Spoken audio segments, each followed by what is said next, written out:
السلام علیکم ورحمت الله وبرکاتو. خوږو کتونکو ستاسو کوربه ګل رحمان یم په پروګرام ستاسو پوښتنه کې یو ځل بیا تاسو ته هرکلی ویم.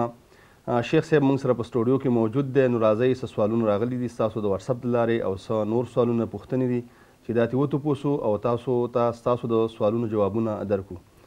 شیخ صاحب په خیر علي ستړي مشه. خیر اوسې الله دې عزتمند. بارک الله فیک. تاسو خپل ټایم یو پیر بیا راکړه. څه خو د واتساپ له لارې هم ته سوالونه راغلي دي پوښتنې دي انشاءالله به هم تپوسو. خو شیخ صاحب یو ډېره غټه مسله ده چې دا مشهوره ده چې په ولاړه باندې امتیازي کول په دې کې ګناه دی نه دي پکار. نو آیا شرعاً دا څنګه دي درست دي که نه دي؟ الحمدلله والصلاة والسلام علی رسول الله محمد وعلى آله وصحبه ومن والاه. په ولاړه امتیازي کول تش بول کول نو پکار نه دی چې په ولاړه باندې وشي. صحیح ده. حدیث کې راځي چې نبی صلی الله علیه وسلم عائشه رضی الله عنها فرمایي چې من حدثکم ان رسول الله صلی الله علیه وسلم کان یبول قائما فلا تصدقوه. صحیح. ما کان یبول الا جالسا. کچرته تاسو ته عائشه رضی الله عنها فرمایي چې کچرته تاسو ته چا دا خبره وکړه چې محمد صلی الله علیه وسلم هغه په ولاړه امتیازي کولی نو د هغې خبره د هغې په خبره تاسو یقین ونه کوئ. د هغې په خبره تاسو یقین مه کوئ ځکه چې نبي صلی الله علیه وسلم به چې دی په ولاړه امتیازي نه کول هغه به همیشه په ناسته باندې تشې بولې کولې نبي صلی الله علیه وسلم. دا د نبي عایشې رضی الله عنها خبره ده. خو لیکن یو بل حدیث دی صحیح حدیث په بخاري کې نبي صلی الله علیه وسلم باره کې راځي چې اتا سباته قوم فبال قائما. یو ځای کې یو ډیرانو د یو قوم هلته رالو نبي صلی الله علیه وسلم فبال قائما هلته چې دی په ولاړه تش امتیازي وکړي نبي صلی الله علیه وسلم. دا صحیح حدیث دی د بخاري. نو په دې کې علما جمع دا کوي چې یاره نبي صلی الله علیه وسلم عموما هغه به دا کار نه کوو په ولاړه به امتیازي نه کولې. خو لیکن په بعضې حالاتو کې داسې مثلا یو عذر ته لري مثلا کېدای شي هغه ډیران ته نبي صلی الله علیه وسلم رالو کېدای شي چې هلته په ناسته باندې د هغې په بدن باندې پلیتي لګېدلی یا بل څه داسې عذر و دې وجه نه چې دی نبي صلی الله علیه وسلم هلته په ولاړه امتیازي وکړي. نو مقصد دا دی چې باید مونږ په ولاړه باندې انسان چې دی هغه تش امتیازي ونه کړي هغه په ناسته باندې وکړي ځکه چې نبي صلی الله علیه وسلم دغه فعل و.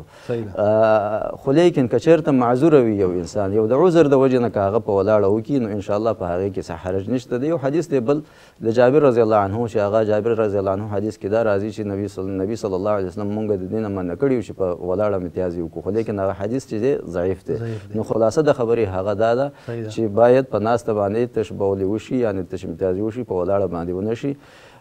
خو لیکن که چېرته یو عذر وي د عذر د وجې نه انشاءالله هغه په ولاړه کولی صحیح ده. یعنې په ناسته باندې کول پکار دی که په څوک یې په ولاړه وکړي نو هم په دې کې څه ګناه نشته نه انشاءالله. خصوصا چې انسان چېرته یو څه عذر لري صحیح ده نو کولی شي انشاءالله. ولې چې شیخ صاحب نن سبا په دې موټروی باندې زګین هم ساز شوي دي که نه د ناستې زګی نه یو خو نن تشناب لیټرینې او ځینې داسې ځایونه چې د ولاړي نو سړی بیا استفاده کول پکار. مقصد دا دی ګوره شریعت چې دی داسې یو جامع شریعت دی چې تر قیامته پورې نو په دې کې قسمه قسم حالات راځي په انسان. همدې وجې نه شریعت چې دی ګنجایش پرېښیي. اوس یو انسان دی مثلا د شوګر مریض دی صحیح ده هغه چېرته یو ځای ته ګاډی ودرېدو بس ودرېدو هلته چې دی داسې واشرومونه دي چې په ولاړه امتیازي کولی شم دا بغیر د هغې دې نه نه شي کولی نو څه به کوي نو جایز دي په داسې حالت کې چې انسان څه عذر ولري نو بیا کولی شي. صحیح ده. مننه شیخ صاحب.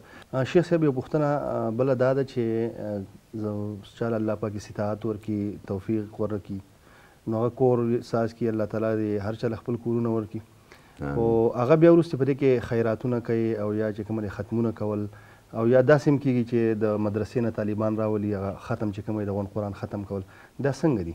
ګوره دا یو څو مسایل په دې ځای کې چې دی هغه یو ځای کړی شو. صحیح. نو باید چې مونږ دا مسایل اول یو بل نه جدا کړو. صحیح. اول خو مسله خو دا ده چې چا یو کور جوړ کړو. صحیح. کور یې چې جوړ کړو نو هغه دلته چې دی دغه کوي څه ورته وایي خلک راغونډوي هلته روټۍ ورکوي یا مثلا هلته څه ماله د هغوی ګډه بیزه یا نور داسې. نو دلته دوه حالت دي. یا خو دا دی چې دا انسان دا عقیده لري چې یاره په دې عمل باندې دلته چې دی د دې کور نه بدبختي ختمیږي یا چې د جناتو اثر ختمیږي یا د جادو سحر اثر ختمیږي یا نور داسې څه عقیده لري. که چېرته داسې عقیده ساتي او په دې عقیده باندې هلته الحاله کوي نو بیا چې دی یا ذبحه کوي نو دا چې دی ناجایز دي داسې عقیده ساتل دا چې دی غلطه خبره ده اما دا چې یاره د الله شکر ادا کوي چې یاره ما کور چې دی جوړ کړو هلته چې دی بیا ذبحه کوي او خپل خپلوان راغواړي دوستان راغواړي دې دپاره چې هغوی خوشحاله شي نو دا چې دی بیا ښه کار دی او دا کولی شي یعنې په دې کې بیا هېڅ حرج نشته نبي صلی الله علیه وسلم به چې سفر نه رالو نو صحابو ته به چې دی روټۍ کوله او هغې ته به چې دی مال حلالو نو په دې وجه یعنې مقصد دا دی که چېرته د عقیدې نه وي عقیدې نه وي داسې غلطه عقیده نه ساتي چې یاره په دې باندې هغه منحوسیت د دې کور ختمیږي که داسې عقیده نه ساتي او همدغه شانتې یو مېلمستیا کوي د خلکو دپاره انشاءالله په دې کې هېڅ قسم ته حرج نشته دی اوس دا بل قسم تاسو یو بله مسله یاده کړه درې مسایل شو دو مسایل خو مونږ بیان کړه یو دا چې څوک عقیده ساتي مونږ ویل چې دا هم چې دی صحیح نه دی دویم دا چې د الله د شکر د ادا کولو دپاره کوي دا دویمه مسله شوه نو انشاءالله په هغې کې څه حرج نشته دی بل دا چې تاسو دا خبره وکړه چې مثلا مدرسو نه طالبان راغواړي ختم کوي دا اوس درېیمه مسله شوه نو مقصد دا دی چې که طالبان راوغواړي او هلته ختم پې کوي نو دا چې دی د عبادت دا رنګ ورکول او د قرآن د ختم کول په دې طریقه باندې د صحابو نه دی ثابت ګوره صحابو نه زیات حریص څوک هېڅوک نشي کېدی نو هغوی به چې دی کورونه جوړول صحیح ده هر صحابي ځان ته کور جوړ کړی دی نو داسې چېرته هم نه دي شوي چې هغوی په دې مناسبت باندې راټول شوي او چې یاره راځئ چې یاره ما کور جوړ کړی دی او زه چې دی ختم کوم او په دې طریقه باندې خلک راغونډول او یا طالبان راوستل چې یاره راځئ ختم کوو داسې طریقه صحابو چېرته نه ده کړې نو لهذا هغه عمل چې کوم عمل صحابو نه یي کړی نو په هغې کې خیر نشي کېدی خیر په هغه عمل کې دی چې کوم عمل صحابو کړی وي صحیح ده یعنې روټۍ دې سړی وکړي او ټول دې راغونډ کړي د برکت دپاره یا د هر څه دپاره خو لکه دا مطلب دی چې دا ختم کول او یا عقیده دې پکې نه ساتي نور بیا خیر سر نشته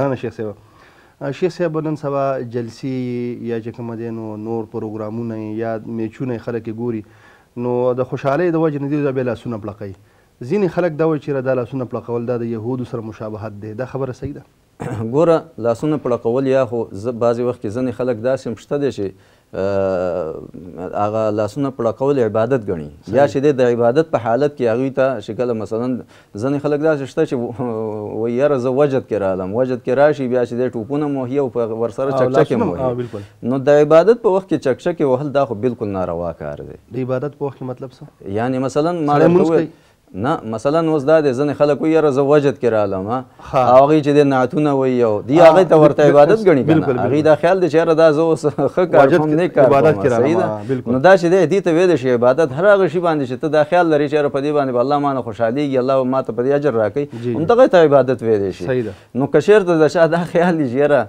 داسې ځان وجد کې راولي یا ورسره بیا چې دی ټوپونه وهي او لاسونه پړقوي دا خو ناروا کار دی ناجایز کار دی کفار قریشو باره کې الله فرمایي چې ما کان صلاتهم عند البیت الا مکاء وتصدیه د دې وایي چې دی همونځ څه شی په د بیت الله خوا کې دا نور څه به نه وایي مکاء وتصدیه شپېلي به یې واله او لاسونه به یې پړقول نو د عبادت په وخت کې مثلا یو شی چې ته نیک عمل هغه ګڼې نو په دغه وخت کې بیا چې دی لاسونه پړقول دا چې دی عبادت کې راځي نو دا خو بالکل ناروا ده دا مسله به مونږ یو طرف ته سیټ ته به وکړو دا چې دی ناجایز دي که چېرته د عبادت رنګ ورته ورکړی شي نو بیا خو ناجایز دی راځو دې خبرې ته اوس مثال خبره چې هسې یو عادت دی مثلا چېرته داسې خوشحالي وه او خلکو لاسونه وپړقول نو هغه هم باید چې مونږ د عادت هم پرېږدو هغه په دې وجه چې د عادت د غیر مسلمو نه مونږ ته راغلی دی او هغه عادات چې کوم مونږ ته د غیر مسلمو نه راغلي دي باید د هغې نه ځان وساتو شیخ صاحب ماشوم ته یتیم ویل دا تر کوم وخته پورې دی یو سړی هغه به چې کوم دی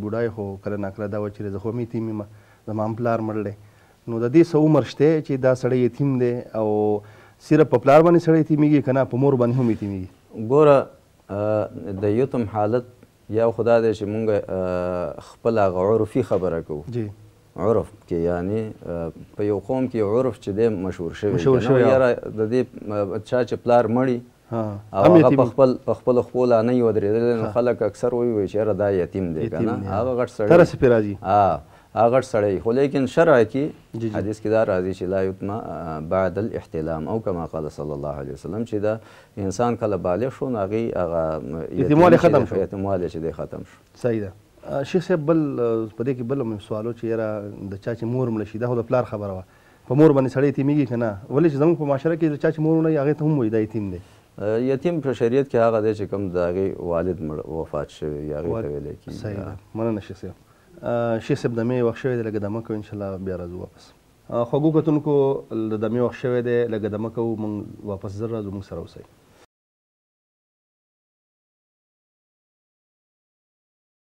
خوږو کتونکو یو ځل بیا د دمې نه پس تاسو ته په خپل پروګرام کې هرکلی یم. څه سوالونه راغلي دي د واتساپ له لارې، نو راځئ چې هغه واورو او د دې جوابونه هم د شیخ صاحب نه واورو. شیخ صاحب یو ملګري سوال کړی دی، د لګورو. السلام علیکم ورحمت الله. کله چې د رکوع څخه سړی پورته کېږي چې ربنا ولک الحمد وویل شي که ربنا لک الحمد یا اللهم ربنا ولک الحمد، چې په دې درو کې کوم یوه فضله دي چې وویل شي، او د دې څخه وروسته یو دوه ده چې حمدا کثیرا طیبا مبارکا فيه، دا یوازې په نفلي لمانځو کې ویل کېدلی شي که په فردي او په نفلي په ټولو کې ویل کېدلی شي. بعضې کسانان وایي چې دا یوازې په نفلي کې ویل کېدل، په فردي کې دا دوه نشي ویل کېدلی. الله مو په دنیا او په آخرت کې کامیابه کړه. په دې هکله معلومات راکړئ، ډېره مننه.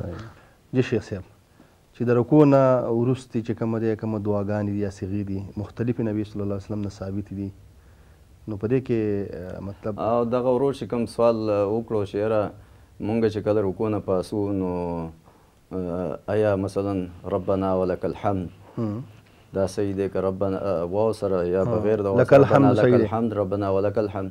ګوره دا ټول صیغې په صحیح احادیثو کې د نبي صلی الله علیه وسلم نه وارد دي. دا څلور قسمه صیغې، ربنا لک الحمد بغیر د واو نه، ربنا ولک الحمد واو سره، اللهم ربنا لك الحمد بغیر د واو نه، او اللهم سره، اللهم ربنا ولك الحمد د واو سره. دا څلور واړه صیغې د نبی صلی الله علیه وسلم نه په صحیح احادیثو کې نقل دی او وارد دي. نو هر یو که د وویلو نو ان شاء الله العزیز الله رب العزت تا ته اجر درکوي او په دې کې هېڅ قسم ته څه حرج نشته دی.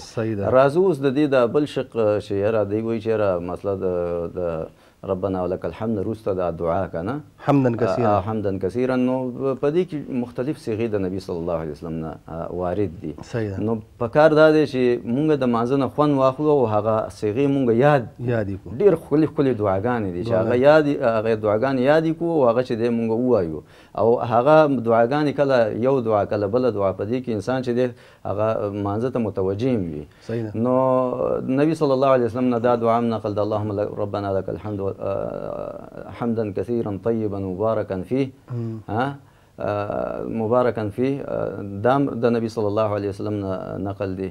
او اللهم لا مانع لما اعطيت ولا معطي لما منعت ولا ينفع ذا الجد منك الجد، دا دعا هم چې ورسره هغې سره دا دعا هم چې دی شامله ده. نو مطلب دا دی چې د نبی صلی الله علیه وسلم نه مختلف الفاظ وارد دي د رکوع نه د اوچتېدو، کله چې کله سړی اوچت شي او ودرېږي، په دغه حالت کې مختلف صیغې چې دی د نبي صلی الله علیه وسلم نه وارد دي. صحیح ده، باید چې دی هغه مونږ شیخ صاحب دا خو د نبي اسلام نه په مختلفو اوقاتو کې وارد دي. اوس که یو سړی دا ټولې په یو ځل ځان نه مونځ کوي، یو خو د جمع مونځ دی هغه خو مختصر کول پکار دي، چې ځان نه مونځ کوي دا ټولې پکې ووایي، نو څه مسله خو نه ده؟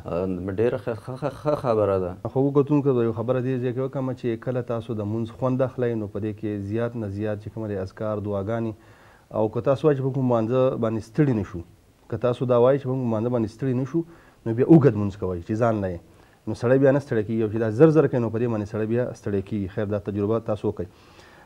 شیخ صاحب یو بل ملګري واتساپ کړی دی، د واتساپ لګورو. السلام علیکم ورحمت الله وبرکاته. زه ابراهیم د لاهور نه خبرې کوم. محترم شیخ صاحب، تاسو نه مې سوال دی چې په ښي لاس باندې استنجا کول یا ټیشو پیپر استعمالول جایز دي که نه؟ جی شیخ صاحب، په ښي لاس سره استنجا کول یا ټیشو پیپر استعمالول یا اودس وچول، حدیث کې راځي چې نبی صلی الله علیه وسلم باره کې راځي چې هغه فرمایي چې مونږ یې منع کړي یو ان نستنجي بالیمین او ان نستنجي باقل من 3 احجار. صحیح، دا د حدیث الفاظ دي. جی جی، چې نبی صلی الله علیه وسلم فرمایي چې نبی صلی الله علیه وسلم مونږ منع کړي یو د دې نه چې مونږ په ښي لاس باندې په ښي لاس باندې او ان نستقبل القبله. حدیث کې دا راځي چې مونږ دې نه منع کړي یو چې قبلې ته مونږ د اودس ماتي وخت کې مخ کړو، او یا دا چې په ښي لاس باندې چې دی مونږ استنجا وکړو، او یا دا چې په کله لوټ استعمالوم نو 3 لوټونه به چې دی کم نه استعمالوم. نو ګوره دلته نبي صلی الله علیه وسلم صراحتا مونږ منع کړي یو چې استنجا هغه که په ټیشو پیپر کې، که په لوټه کې، او که هغه په اوبو باندې کې، په هر شي باندې سړی استنجا کوي نو باید چې دی هغه په چپ لاس باندې وکړي. په ښي لاس باندې ونه کړي، بلکې حدیث کې نبي صلی الله علیه وسلم دا هم فرمایي چې اذا بال احدکم فلا یاخذن ذکره بیمینه او کما قال صلی الله علیه وسلم. وایي چې کله په تاسو کې څوک تشې امتیازې کوي فلا یاخذن ذکره بیمینه، وایي خپل د شرمګاه دې نه نیسي په ښي لاس باندې. نو مطلب دی چې دا لاس به هم هلته نه ټچ کړي، کوشش به دا کوي چې ستا لاس ستا شرمګاه سره ونه لګېږي. نو د استنجا دپاره چې دی باید چپ لاس استعمال شي. شیخ صاحب تاسو وویل چې په 3 لوټو باندې استنجا کول پکار دي او 10 سوچول پکار دي، پښتو کې ورته داسې وایي. نو اوس کوم ټیشو پیپر چې موږ استعمالوو دا به هم بیا 3 پر استعمال کړو؟ نو دا بهتره خبره ده. ګوره شریعت موږ نه دا غواړي چې صفایي وشي.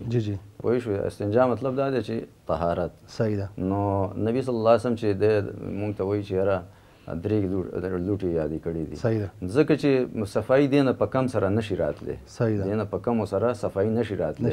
نو مطلب دا دی دی نه زیات هم سړی استعمالولی شي انشاءالله، په دې کې څه حرج نشته دی، ځکه چې په دې کې نور صفایي راځي. څومره چې سړی صفایي کولی شي په دې کې څه حرج نشته دی. بالکل بالکل.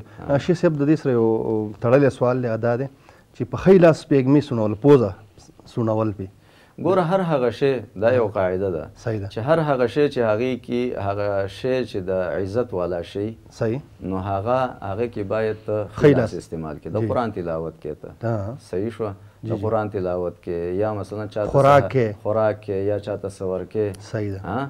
نو دا چې دی خسته عملونه دي، ښه عملونه دي، په دې کې خلک ښي لاس او هر هغه شی چې په هغې کې یعنې خلک دغه محسوسوي یعنې ګندګۍ وغیره او نجاست یا وغیره که نه، نو په هغې کې به ته چپ لاس په استعمال. مننه، دا ډېره زبردسته قاعده ده، ډېره کتونکي دي دې نه انشاءالله فایده والي. شیخ صاحب ډېر اهم سوال یو ملګري کړی دی او دا ډېر زیات کېږي، دا ورو لږ. السلام علیکم ورحمت الله وبرکاتہ. شیخ محترم یو سوال دی، سوال دا دی چې په نسوار کې خودو باندې یا سګرټ څکلو او چرس څکلو باندې اودس ماتېږي یا نه، د دې وضاحت لږ پکار دی. جزاک الله خیر. السلام علیکم.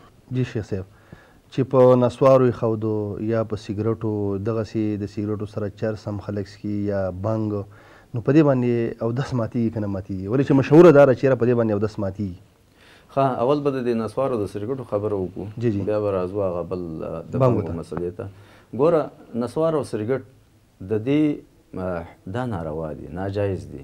باید چې مونږ د خپلې خولې دا چې د دې شي نه محفوظ وساتو، خصوصا هر هغه شی چې په هغې کې نشه وي. نسوارو کې هم نشه ده او حدیث کې راځي چې ما اسکر قلیله فکثیره حرام. یو شی چې هغه د هغې زیات مقدار تا باندې نشه راولي، د هغې لږ مقدار هم چې دی حرام دی. نو دا د شرابو حکم لري. ګوره موږ نسوار استعمالوو هېڅ باک نه ده، مباح دي، معاشره کې دا مشهور دي. یعنې دا د شرابو حکم لري. ګوره دومره غټه ګناه ده پکې، خو لیکن چاته د دې احساس دی. نو دا ډېره زیاته غټه ګناه ده. همدغه شانتې سګرټ څکل ګوره انسان ته په هغې کې نقصان دی، پلید شی دی. پوه شوې؟ او که الله قرآن کریم کې فرمایي مؤمنانو ته چې ما تاسو باندې پاک څیزونه حلال کړي دي او پلید مې حرام کړي دي. دې کې خو شک نشته چې سګرټو ته خو مونږ طیب نشو ویلی که بالکل ناپاک نه، خبیث شی دی او خبیث شی چې دی الله حرام کړی دی. بل دا دی چې په دې کې ډېر نقصانات دي، د صحت نقصانات، صحت نقصان خو پرېږده، حتی چې په دې باندې فرشتې تکلیف کې کېږي. ځکه حدیث کې راځي چې ان الملائکة تتأذى مما يتأذى منه بنو آدم. فرشتې چې دی په هغې ته تکلیف رسېږي په هغه څیز باندې، په کوم څیز باندې چې انسان ته تکلیف رسېږي. نو دا شی چې دی حرام دی، باید دې نه ځان وساتو. خو لیکن اودس پرې نه ماتېږي. ګوره اودس ماتېدل دا ځان ته یو مسله ده، ځان ته یو مسله ده، او دا حرمت او دا جرم دا ځان ته دی. دا جرم مونږ د دې د جرم تقلیل نه کوو چې یاره دا څه معمولي خبره ده، نه، ډېره خطرناکه مسله. ما تاسو ته وویل چې حتی چې په دې کې نشه ده حرام دی او هغه د هغه نشې حکم لري، خو لیکن اودس په دې باندې نه ماتېږي. بنګ ته راځو، چونکې بنګ کې دا دی چې انسان اکثر په هغې باندې بېهوشه کېږي، هغې نه چې دی هوش لاړ شي، هغه بیا په ځان باندې نه وي. نو هغه انسان چې په هوش کې نه وي، نو یا چې دی وده یا هوش کې نه وي. حتی بعضې وخت کې مونږ دوایي استعمالوو، هغه دوایي چې په هغې کې نشه وي او هغه چې تا په نشه کې کي، چې انسان په نشه کې شي، نو په هغې باندې هم چې دی اودس ماتېږي. یعنې دا څومره څیزونه چې د نشې دي په دې کې مطلب دا دی چې سګرټ شو، نسوار شو یا بنګ شو، چرس شو، په دې کې چې څو پورې تاسو مطلب دی چې بېهوشه شوي نه یې نو په دې باندې اودس نه ماتېږي.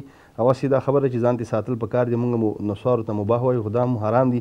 نو دا زموږ خوږو کتونکو ته دا درخواست ده چې دا مباح نه دي، دا حرام دي.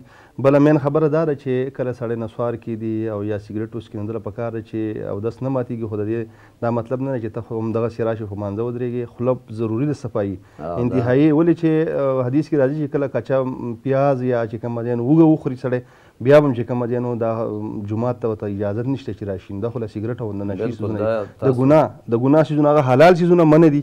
دا خو چې کومه دی حرام دي. نو د دې زیات خبره وکړه کم از کم باید چې د خولې صفایي وشي. جومات ته راځي لمونځ کوي نو باید کم از کم سړی د خولې صفایي وکړي. شیخ صاحب بل یو ډېر اهم واتساپ کړی دی ملګري، دا هم انشاءالله ورو. السلام علیکم ورحمت الله وبرکاته. زما دا سوال دی چې سړی چې کوم دی په اجنبي ښځې باندې سلام اچولی شي یا ښځه چې کوم دی سړي باندې اجنبي سړي باندې سلام اچولی شي؟ جی شیخ صاحب، نارینه په ښځو سلام اچول او دغسې که ښځې بیا په نارینه سلام واچوي، هغه خلک چې خپلوان نه دي یا څوک په لاره تېرېږي نو دا لږ مشکله نه ده. حدیث کې ګوره حدیث کې خدا راځي چې افشو السلام، جی سلام تاسو عام کوي.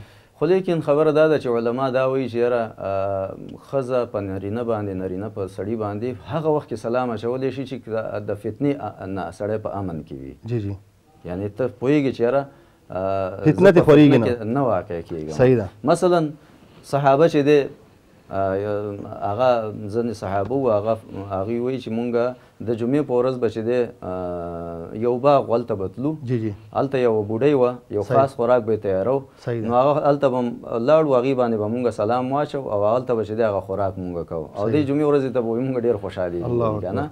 نو مقصد دا دی ګوره دا خلک راتله، هغه ښځه بوډۍ وه نو سلام به یې پرې اچوه. صحیح ده. نو مقصد دا دی چې کله فتنې نه سړی په امن کې وي، یو ښځه ده مثلا بوډۍ ده انشاءالله ته په هغې باندې سلام کولی شي. خو لیکن یو جنۍ ده، پیغله جنۍ ده او ته پرې سلام کې نو تا چې دی ښه نه دی، ځکه چې په دې کې فتنه وه، انسان په فتنه کې هم واقع کېږي. همدې وجې نه امام احمد رحمه الله، شافعي رحمه الله هغوی به دا ویل چې اکره ذلک، دا شی زه نه خوښوم. او دا غټ امامان چې دیونه نه خوښ کړ نو باید ځان ترې وساتلی شي او خاص کر کوم ځای کې چې د فتنې مسله نو ځان دې ساتل پکار دي. شیخ صاحب یو بل واتساپ هم رالیږلی یو ملګري، دا مو اورو. السلام علیکم شیخ محترم صاحب، زه یو تپوس مې کوو چې زه په پولیسو کې بھرتی کېږم، یو کس راله شپارس کوي نو ما وایي چې ستاسو نه معلومات وکړم چې په دې کې به څه ګناه وي که نه. جی شیخ صاحب، چې زه د چا په سپارش باندې په پولیسو کې بھرتی شوی یم او اوس چې کومه دی زه پریشان یم چېرې دا سپارش څنګه صحیح و که صحیح نه و. ګوره الله رب العزت فرمایي چې ومن یشفع شفاعة حسنة یکن له نصیب منها ومن یشفع شفاعة سیئة یکن له کفل منها. صحیح.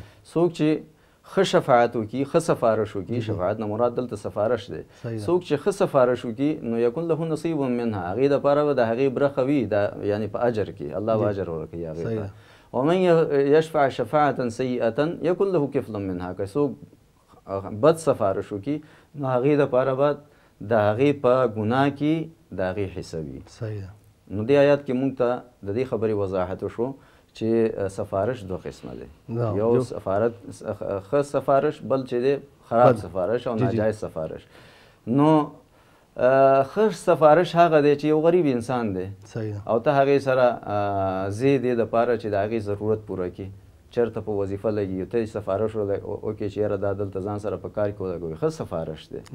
یا مثلا نور داسې یو ځای کې چېرته رشته غواړي ته ورشي ورته ووایې چې یاره هغه صفارش وکړي، ښه سفارش دی. په دې کې به تا دپاره اجر وي. نبي صلی الله علیه وسلم فرمایي چې اشفعوا تؤجروا، تاسو سفارش کوئ تاسو ته به الله اجر درکوي.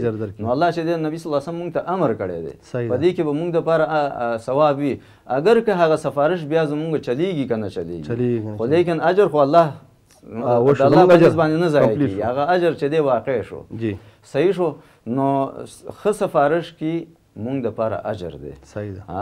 او د هغې مثال په حدیثو کې موجود مثالونه زه به تاسو ته پیش کړم.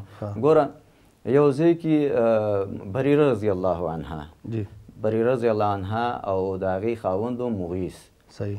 نو دا بریره رضی الله عنها چې دی عایشې رضی الله عنها آزاده کړه. صحیح ده. چې کله یې آزاده کړه نو هغه ته اختیار میلو شو چې یاره خپل خاوند سره پاتې کېږي او که نه دا شریعت کې هغه بیا اختیار لري چې خاوند یې غلام وي او خپله چې دی آزاده شي نو هغه اختیار لري چې خپل خاوند سره پاتې کېږي که نه پاتې کېږي نو هغې ته چې کله دا اختیار میلو شو ځکه چې آزاده شوه نو کله چې ورته اختیار میلو شو هغه ویل چې زه خپل خاوند سره نه پاتې کېږم صحیح یعنې آزاده ښځه غلام سره اوس څنګه پاتې شي نه پاتې کېږم وایي نه اختیار لري خو لیکن هغه ویل زه نه پاتې کېږم صحیح ده نو خو لیکن دا مغیث رضی الله عنه دومره مینه ساتله د خپل بیبي سره بریري رضی الله عنها سره چې حدیث کې راځي چې د مدینو په کوڅو کې به هغې پسې روان و داسې به یې وایي ژړل لکه د ماشوم غوندې چې سترګو نه به یې چې دی اوښکې روانې وي او هغې پسې به روانه وه چې مطلب زاری به یې ورته کوله چې مه کوه یعنې داسې حتی چې عباس رضی الله عنه ته خپل تره ته نبي صلی الله علیه وسلم فرمایي خپل تره ته نبي صلی الله علیه وسلم عباس رضی الله عنه ته فرمایي چې الا تعجبو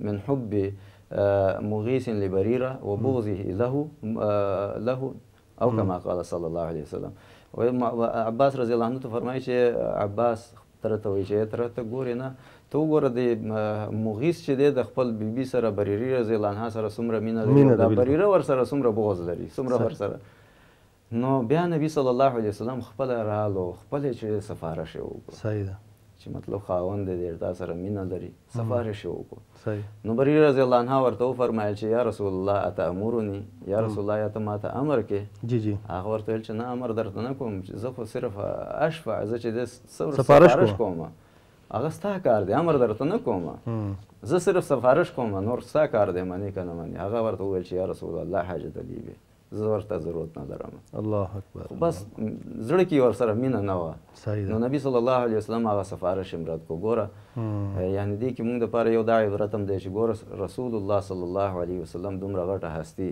خو زبردستي بې ونه کړه زبردستي او بیا داسې یو ښځه چې اوس عمدي ازاده کړې ده عایشې رضی الله عنها ازاده کړه د نبي صلی الله علیه وسلم بیبي ده هغې ازاده کړه او یو وینځه وه خو لیکن خبره یې ورله رد کړه او دا یې ویل چې یا رسول الله زه ورته ضرورت نه لرم خو نبي صلی الله علیه وسلم هیڅ هم نه زړه کې دا خبره دا یې ونه ویل چې احسانات یې پرې نه کړي چې ما راباندې دا احسان کړی دا کړی دا کړی دا مونږ اوس ازاده کړې اوس ته زموږ خبره نه منې نه نه نه هغې حق و نبي صلی الله علیه وسلم ورته وویل د هغې حق و هغه چې هغه سفارش قبلوي که نه قبلوي زه نه قبلوم خبره په هماغه ځای باندې ختمه شوه نبي صلی الله علیه وسلم په زړه کې وانه اچوله صحیح ده نو ګوره دلته سفارش ښه سفارش صحیح ده صحیح شوه نو دا جایز دی اگر که د دې سفارش نبي صلی الله علیه وسلم سفارش قبول نه شو خو لیکن اجر خو الله په نسبت باندې واقع شو نو ښه سفارش چې څوک کوي الله به اجر ورکوي صحیح ده او بد سفارش د هغې یو مثال مثلا په قریشو کې یو مخزومیه ښځه وه صحیح بني مخزوم ده په قریشو کې ډېر معتبره کورنۍ ده نو په هغې کې یو زنانه چې دی غلا وکړه صحیح ده نو هغې ته چې دی سزا میلاوېده دا شریعت کې د هغې سزا لاس کټ کول دي نو په دې کې بني مخزوم دا قریش دا قبیله یعنې ډېره سخته ورته تمام شوه چې یاره د بني مخزوم په قبیله کې د ښځې لاس به کټ کېږي هغه هم په غلا باندې ډېره د شرم خبره ده ډېره د شرم خبره چې اوس یعنې څنګه دا نبي صلی الله علیه وسلم سره باید څوک خبره وکړي خو څوک نه و چې هغې سره خبره وکړي خو هغې دا وویل چې یاره دې موضوع کې یو اسامه ابن زید رضی الله عنه خبره کولی شي ځکه چې حب رسول الله نبي صلی الله علیه وسلم ورسره ډېره مینه ده نو هغه اسامه رالو اسامه ابن زید هغه رالو ورته وویل چې یا رسول الله د هغې باره کې خبرې وکړې نو نبي صلی الله علیه وسلم یو دم ډېر زیات غوسه شو هغې ته یې ویل چې اتشفع فی حد من حدود الله ته د الله په حد کې چې دی ته سفارش کې بیا چې دی نبي صلی الله علیه وسلم وفرمایل چې ګوره مخکینی قوم په دې تباه شوی دی چې غریب سړي به ګناه وکړه هغې ته به سزا ورکولی کېده او کوم چې معتبر سړی به و هغه به هغې ته به یې سزا نه ورکوله وایم الله نبي صلی الله علیه وسلم قسم کوي لو ان فاطمه بنت محمد سرقت لقطعت يدها زما دې په الله قسم که زما لور فاطمه د محمد صلی الله علیه وسلم نور هغه غلا وکړي زه به د هغې لاس هم پرېږدم قانون د ټولو لپاره یو شان نو مقصد دا دی ګوره په بد سفارش باندې دومره غلط اثرات مرتبېږي چې ګوره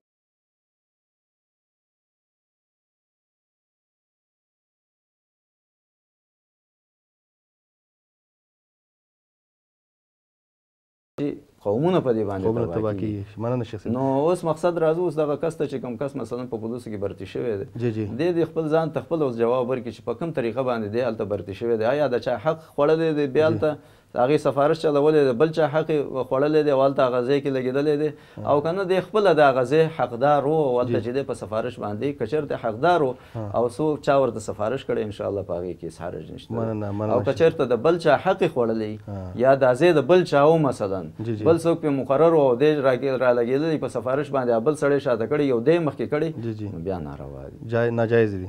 مننه شیخ صاحب زموږ د پروګرام وخت سرته ورسېده. الله دې ستاسو ژوند کې برکت واچوي. بارک الله فیک. خوږو کتونکو دا احمد ابو حماد صاحب موږ ته مسایل بیان کړه مختلف سوالات تاسو را لګلي د هغوی ډېر په ښه انداز باندې تاسو ته جوابونه درکړو.